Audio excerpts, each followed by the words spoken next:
Hello everyone. आपका स्वागत है आपके चैनल न्यू एजुकेशन एकेडमी पर। मेरा 2 चैप्टर कंप्लीट हो चुका है, संविधान सभा, संघ और राज्य क्षेत्र। आज मैं तीसरा चैप्टर स्टार्ट करने जा रहा हूँ, नागरिकता, सिटीजनशिप। इसके बिना कोई कहीं नहीं रह सकता। नागरिकता आपको जरूरी है। तो आइए स्टार्ट करते हैं। नागरिकता, सिटीजनशिप। नागरिकता, सिटीजनशिप, भाग 2 से अनुच्छेद 5 तक। भाग 2 से भाग 2 में आता है, अनुच्छेद 5 से स्टार्ट होता है। 5 से 11 तक इसका नागरिकता का जिक्र हमें मिलता है। ठीक, भाग 2 में ये आता है, भारत में एकल नागरिकता है। एकल नागरिकता का अर्थ होता है कि कोई भी व्यक्ति सिर्फ भारत का नागरिक होगा, किसी राज्य का नहीं। अनुच्छेद 5 सीधा सीधा कहता है कि भारत में एकल नागरिकता है। एकल नागरिकता का अर्थ होता है कि कोई भी व्यक्ति सिर्फ भारत का नागरिक होगा, किसी राज्य का नहीं। जैसे आप मान लीजिए, आप उत्तर प्रदेश में रहते हैं, आप बिहार में रहते हैं, या आप कहीं दिल्ली में रहते हैं, तो आप दिल्ली के नागरिक नहीं हैं, आप भारत के नागरिक हैं। आप सीधा सीधा कह रहा है कि आप राज्य के नागरिक नहीं हैं, आप भारत के नागरिक हैं। एकल नागरिकता का प्रावधान है। जिसे आगे देखते हैं, अमेरिका में दोहरी नागरिकता है। केंद्र राज्य, जैसे अमेरिका में जो केंद्र का भी आप नागरिक रहेंगे और राज्य का भी आप नागरिक बन सकते हैं। 2 टाइप्स। अमेरिका में दोहरी नागरिकता है और भारत में एकल नागरिकता का प्रावधान चलता है। आपसे कोई पूछ सकता है कि भारत में एकल नागरिकता का प्रावधान है कि दोहरी नागरिकता का प्रावधान है, तो आप सीधा सीधा उनसे ये कहिएगा कि भारत में एकल नागरिकता का प्रावधान है।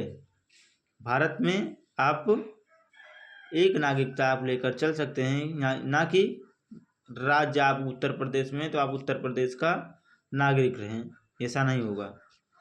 अमेरिका में जो है वो दोहरी नागरिकता का प्रावधान है।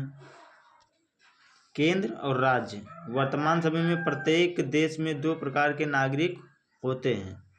अगर वर्तमान समय की बात की जाए तो प्रत्येक देश में, चाहे जो देश हो, चाहे अमेरिका हो, भूटान हो, पाकिस्तान हो, श्रीलंका हो, चाहे जो भारत हो, चाहे जो देश हो, वर्तमान समय में 2 प्रकार के नागरिक होते हैं। पहला, उस देश के मूल नागरिक होते हैं, जैसे हम सब, जो जन्म से भारत में पैदा हुआ हो, जो जन्म से अमेरिका में पैदा हुआ हो, जन्म से ब्रिटेन में पैदा हुआ हो, जो जन्म से स्विट्जरलैंड में पैदा हुआ, जो जन्म से पाकिस्तान में पैदा हुआ, उस देश के मूल नागरिक से कहते हैं। एक विदेशी नागरिक होते हैं, जैसे जहाँ से कोई दुबई जा रहा है, भारत से कोई दुबई जा रहा है, भारत से कोई सऊदी जा रहा है, सऊदी से इंडिया आ रहे हैं, दुबई से भारत आ रहे हैं, तो ये क्या हो, विदेशी नागरिक कहते हैं। विदेशी नागरिक 2 प्रकार के होते हैं, ये भी देख लेते हैं। पहला, एक विदेशी मित्र होते हैं, एक विदेशी शत्रु होते हैं। अरे भाई, अगर आपके विदेशी मित्र भी होते हैं, आपसे मान लीजिए भारत का संबंध अमेरिका से अच्छा है, भारत का संबंध ब्रिटेन से अच्छा है मान लीजिए, और विदेशी शत्रु, विदेशी दुश्मन भी तो हमारे होते हैं, विदेशी लड़ाइयाँ भी हमसे हो जाती हैं। तो 2 टाइप्स होते हैं। विदेशी नागरिक 2 प्रकार के होते हैं, एक विदेशी मित्र होते हैं, एक विदेशी शत्रु होते हैं, दुश्मन होते हैं। केवल भारतीय नागरिक को ही प्राप्त अधिकार है। भारत का सर्वोच्च पद प्राप्त करने के लिए केवल भारतीय ही नागरिक को ही अधिकार है कि भारत में सर्वोच्च जो पद है, जैसे IAS हो गया, PCS हो गया, ये जो पद है केवल ही भारतीय नागरिक ही से प्राप्त कर सकते हैं, ना कि विदेशी नागरिक। से भारत का सर्वोच्च पद क्या क्या प्राप्त कर सकते हैं भारतीय नागरिक, ये देख लेते हैं।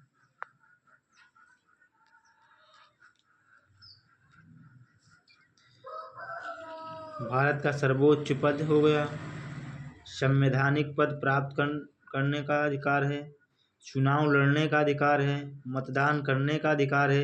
ये केवल भारतीय नागरिक को अधिकार है ये करने का।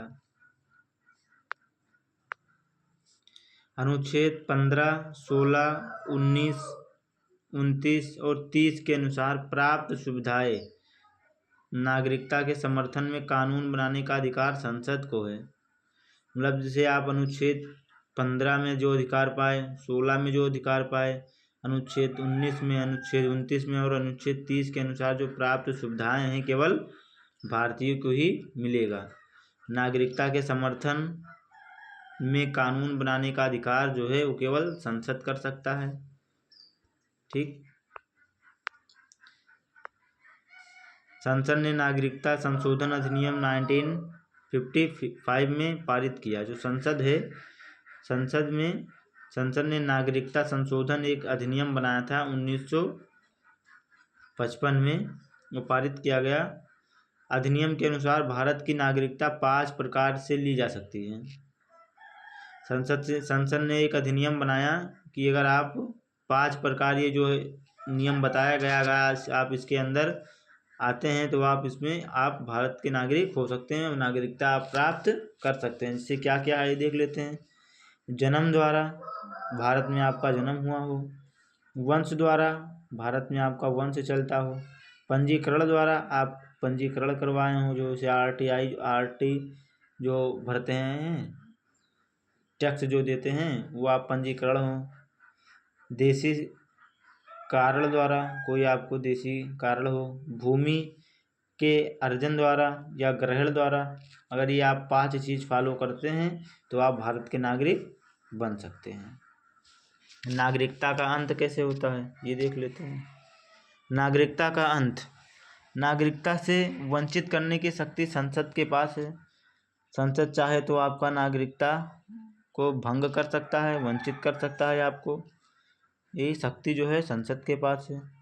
इसके निम्न आधार हैं, ये देखते हैं। युद्ध के काल में शत्रु देश की सहायता करना, अगर आपसे युद्ध मान लीजिए हो रहा है किसी देश से, और आप अपने देश के बजाय दूसरे देश की समर्थन कर रहे हैं तो आपकी नागरिकता भंग हो जाएगी। संविधान के प्रति अविश्वास, जो संविधान वो कॉन्स्टिट्यूशन बनाया गया है, इतने वर्षों से चला आ रहा है, अगर आप उस पर विश्वास नहीं करते हैं, आप उसे फॉलो नहीं करते हैं, तब भी आपकी नागरिकता भंग हो जाएगी। स्वेच्छा से भारत की नागरिकता छोड़ देना, अगर आप कोई कारण से भारत की नागरिकता छोड़ देते हैं तो आपकी नागरिकता भंग हो जाएगी। किसी दूसरे देश की नागरिकता ग्रहण कर लेना, मान लीजिए आप भारत का भी नागरिक हैं और किसी दूसरे देश का भी नागरिक बनना चाहते हैं या लिए हैं, नागरिकता लिए हैं, तो आपकी जो नागरिकता है वो भंग हो जाएगी। बिना सूचना दिए लगातार 7 वर्षों से भारत से बाहर रहना, अगर आप बिना सूचना दिए आप 7 वर्ष तक भारत से बाहर रहते हैं, विदेश में रहते हैं, बिना कोई सूचना नहीं, तो आपकी नागरिकता भंग हो सकती है। संविधान के प्रारंभ पर नागरिकता, संविधान के प्रारंभ पर नागरिकता का मतलब ये है कि अनुच्छेद 5, संविधान लागू होने के समय व्यक्ति का जन्म हुआ हो या उसके माता पिता का जन्म हुआ हो, चाहे व्यक्ति का संविधान लागू होने से पहले अगर उसके माता पिता का जन्म हुआ हो या उस व्यक्ति का जन्म हुआ हो, उसके माता पिता थे, उसके व्यक्ति का जन्म हुआ हो, तो यह संविधान लागू होने के 5 वर्ष से अर्थात 1945 से भारत में ये रहे हों तो भारत का नागरिक माना जाएगा। ठीक। अनुच्छेद 5 वो कहता है। अनुच्छेद 6 क्या कहता है? अनुच्छेद 6 क्या कहता है? पाकिस्तान से भारत आने वाले व्यक्तियों के नागरिकता संबंधित प्रावधान। अनुच्छेद 6 जो कहता है कि जो पाकिस्तान से व्यक्ति आए हैं, व्यक्तियों के नागरिकता का संबंधित प्रावधान क्या क्या है। अनुच्छेद 7 जो मुझसे कहता है ये देख लेते हैं। अनुच्छेद 7 जो कहता है, अनुच्छेद 7 कहता है कि भारत से पाकिस्तान जाने वाले और कुछ समय बाद पाकिस्तान से भारत लौटने वाले व्यक्तियों के लिए नागरिकता संबंधित प्रावधान अनुच्छेद 7 में आपको मिल जाएगा। जैसे मान लीजिए आप भारत से पाकिस्तान जा रहे हैं, भारत में रहते हैं, आप कह रहे हैं कि हम भारत में नहीं रहेंगे, हम पाकिस्तान में जा रहे हैं, पाकिस्तान में रहेंगे, वहीं पर अपना नागरिकता लेंगे, लेकिन वहाँ आप नहीं रह पाते हैं, कुछ समस्या आता है, तो फिर आप पाकिस्तान से भारत आते हैं, लौटने वाले व्यक्ति आप लौटते हैं भारत, तो नागरिकता संबंधित प्रावधान जो आपको मिलेगा वो अनुच्छेद 7 के तहत आप ही कर सकते हैं। अनुच्छेद 8 जो आपसे जो कहता है अनुच्छेद 8 जो कहता है भारत से बाहर रहने वाले व्यक्तियों के संदर्भ में नागरिकता संबंध प्रावधान, जो भारत से बाहर रह रहे हैं व्यक्तियों से नागरिकता का संबंध प्रावधान अगर आपको देखना है तो अनुच्छेद 8 में आप देख सकते हैं। अनुच्छेद 9 जो कहता है स्वेच्छा से भारत की नागरिकता छोड़ देने पर भारत का नागरिक नहीं रहना एकल नागरिकता का प्रावधान है। अनुच्छेद 10 जो कहता है कि नागरिकता के अधिकार का बना रहना, नागरिकता के अधिकार का बना रहना अनुच्छेद 10 कहता है। अनुच्छेद 11 क्या कहता है? नागरिकता के संदर्भ में कानून बनने की संसद की शक्ति, मतलब अगर नागरिकता के संदर्भ में कोई कानून बनाने की संसद की शक्ति क्या क्या है, अगर बनाना है तो अनुच्छेद 11 के तहत आप देख सकते हैं। तो 5 से 11 तक जो हमारा था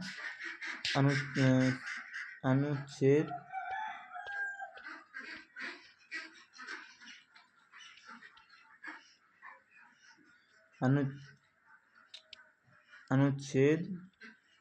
5 से 11 का जो था ये सिटीजनशिप था, इसमें नागरिकता का प्रावधान था। तो आज के लिए इतना ही। जय हिंद जय भारत। आप मेरे चैनल को सब्सक्राइब करिए, लाइक करिए, बेल आइकन को प्रेस कर लीजिए, जाने वाली वीडियो आप तक मिस ना हो। आप ये कमेंट बॉक्स में बताइएगा कि आपको वीडियो कैसा लगा, आप किस टॉपिक पर आपको वीडियो चाहिए। जय हिंद जय भारत, वंदे मातरम।